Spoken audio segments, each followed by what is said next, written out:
नमस्कार। आज हम बात करते हैं कि आप कैसे ये समझेंगे कि आप उस परमात्मा से जुड़े हुए हैं। आज मैं ऐसा कनेक्शन आपको बताऊंगी कि आपको सच में लगेगा कि आप सच में उस परमात्मा से कैसे जुड़े। परमात्मा की कृपा हर समय आप पे बरस रही है, बस आपको थोड़ा सा समझने की ज़रूरत है। पहले तो कैसे आप इस धरती पे कैसे आप कुछ नया क्रिएशन कर सकते हैं, कैसे आप सृष्टि का निर्माण जिसे कहते हैं, कैसे सृष्टि का निर्माण हुआ, इस सृष्टि पे जो कुछ भी है वो कैसे आया। जैसे आप ये समझिए कि आप क्या है, हम सब क्या है, हम सब शरीर है नहीं, हम सब मन है नहीं, हम ना शरीर है ना मन है, हम शुद्ध चेतना है, यूं कहिए आत्मा है। आपने सुना होगा लोग कहते हैं कि आत्मा परमात्मा होती है, तो ये सत्य है। अब आप ये समझ लिए कि आप क्या है, आप एक आत्मा है, शुद्ध चेतना है। अब जब आप आत्मा है, अब जब आप भोजन करते हैं, जो भोजन करते हैं वो क्या है, वो है प्रकृति। भोजन कहाँ से आता है, वो प्रकृति है। अब आप ये समझिए कि आप जब भोजन करते हैं तो यानी कि आप प्रकृति को खा रहे हैं। प्रकृति आपके माध्यम से वो अंदर जाती है शरीर में, यानी कि वो शरीर में जहाँ जाती है आपकी चेतना से मिलती है, आपकी आत्मा से मिलती है। तो प्रकृति का आपकी आत्मा से मिलन हो गया ये, ठीक। अब जैसे ही प्रकृति का आत्मा से मिलन होता है, और आत्मा क्या है, आत्मा परमात्मा है। जिस दिन आप ये बात समझ गए कि आप उस प्रकृति को जो खा रहे हैं, इसीलिए लोग कहते हैं कि जब भोजन करें तो बहुत ही सम्मान से करें, बहुत शांति से करें। भोजन करते समय फोन न चलाएं और पूरा ध्यान भोजन पे रखें और भोजन को पहले प्रणाम करें और भोजन का कुछ हिस्सा निकाल दें इस प्रकृति के लिए, दान के लिए, खाने से पहले। तो ये प्रकृति आप खा रहे हैं और ये जाके आपकी चेतना से मिल रही है। जैसे ही आप उस प्रकृति को, उस चेतना से मिलन को समझ लेंगे तो आप समझ जाइए तुरंत आपके अंदर एक एनर्जी बैलेंस हो जाएगी, उस प्रकृति की एनर्जी बैलेंस हो जाएगी। बैलेंस मतलब संतुलन। संतुलन मीन्स आपके अंदर सात्विक संतुलन, रजोगुण के संतुलन और तमोगुण के, ये 3 गुण हैं हमारे जीवन के, जिसमें आपको बैलेंस करना आ जाएगा और तुरंत ही आपकी आत्मा प्रसन्न हो जाएगी और वो परमात्मा प्रसन्न हो जाएगा। आपकी इस मिलन को जब समझ लेंगे आप तो आत्मा परमात्मा से मिलन हो जाएगा। और जैसे ही ये प्रक्रिया होगी तैसे आप देखेंगे कि आपके अंदर कुछ नया क्रिएशन करने की क्षमता आ जाएगी।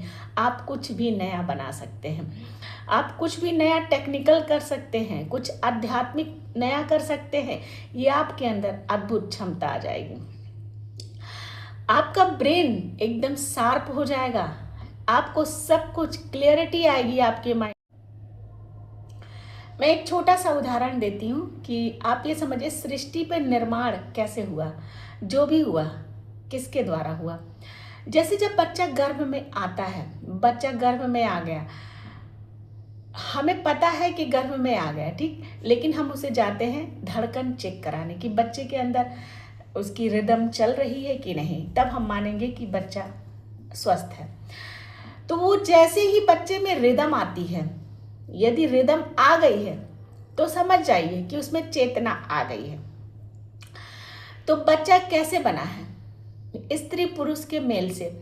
स्त्री पुरुष जो है वो क्या है, स्त्री पुरुष के शारीरिक क्रिया से वो बच्चा आया है, ठीक, वो बच्चे का शरीर आया है। लेकिन जो वो रिदम है वो कैसे, वो कहाँ से आया, तो जब ये प्रकृति और पुरुष का मिलन हुआ तब वो शरीर आया। लेकिन जैसे ही शरीर आया तैसे उसमें चेतना आ गई, यानी कि तुरंत परमात्मा आ गई। तो मैं यही बताना चाह रही हूँ कि जैसे आप इस प्रकृति को खा रहे हैं, इस शरीर के पास, चेतना के पास जा रही है, तैसे ही आपके पास परमात्मा आ जाएगा। मतलब आप परमात्मा को समझ जाएंगे कि वो क्या है। इसी तरह जैसे ही बच्चा गर्भ में आता है तो ये गर्भ में आता है स्त्री पुरुष के मेल से, लेकिन मेल से सिर्फ बच्चे का शरीर आता है, उसमें जो चेतना आती है, जैसे ही प्रकृति यानी कि शरीर आ गया, शरीर आया तो प्रकृति आया, और जैसे ही उसमें चेतना आती है यानी कि परमात्मा का अंश आता है तो तुरंत वो एक सृष्टि का निर्माण हो जाता है। इसी तरह सृष्टि का एक उदाहरण मैं और बताना चाहूंगी। संख्य दर्शन के अनुसार मान लीजिए एक जंगल है, जंगल में आग लगी है और उसमें एक लंगड़ा व्यक्ति है और एक अंधा। जो व्यक्ति अंधा है वह चल सकता है लेकिन देख नहीं सकता, और जो लंगड़ा है वो चल नहीं सकता बल्कि वो देख सकता है। जो अंधा व्यक्ति है वो है प्रकृति यानी कि सक्रिय अवस्था, और जो व्यक्ति लंगड़ा है वो है चेतना अवस्था यानी कि आत्मा की अवस्था। जब लंगड़ा व्यक्ति अंधे व्यक्ति के ऊपर कंधे पे बैठ जाता है तो लंगड़ा जो अंधा है वो कदम बढ़ाता है और लंगड़ा उसे रास्ता दिखाता।